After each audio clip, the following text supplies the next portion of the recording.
New this morning, the American Cancer Society announced the launch of its new study titled Voices of Black Women. It's expected to be the largest behavioral and environmental focused population study of cancer risk when it comes to Black women. And this morning we welcome researcher Dr. Alpa Patel. She is the Senior Vice President of Population Science. Dr. Patel, good morning. Thanks so much for being here. Good morning. Thank you for having me. This is a groundbreaking study. Explain more about what the study is trying to determine.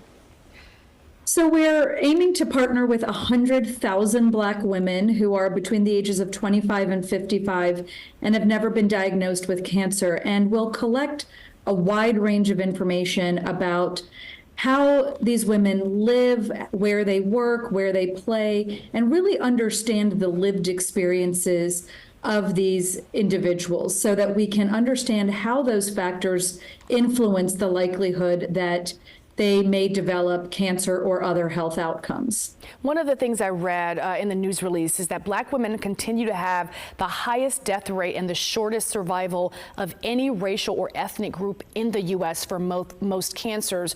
Why do you believe those disparities exist? We know that there are differences in access to quality care for preventive services, for early detection as well as treatment.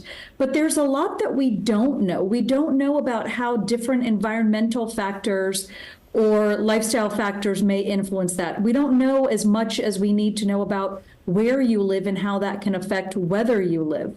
So this study is really going to be powerful in helping us understand that and identify ways in which we can effectively then intervene.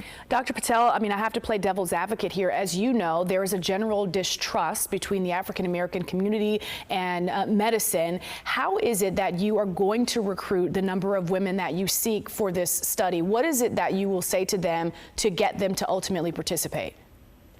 That historic mistrust is very real and has been central in the way we've designed our approach around this study. So we're really doing this. I often say that we're doing this with Black women, not for Black women, because this is a partnership. And even when we look at our own study team, the majority of the women on our scientific team, as well as our scientific advisory board, are Black and brown women who are experts in Black women's health. So we've been really intentional about who we're engaging, how we're engaging, so that we can hopefully build that trust that is so essential to the success of the study. Dr. Patel, we have about 15 seconds. How can people participate if they're interested? I would encourage anyone who's interested to go to voices.cancer.org. You can learn all about the study and participate right from that website. Awesome. Thank you so much for joining us this morning. We appreciate it, and we're going to look forward to checking back in with you as well to see how this study progresses. I look forward to it. Thank you.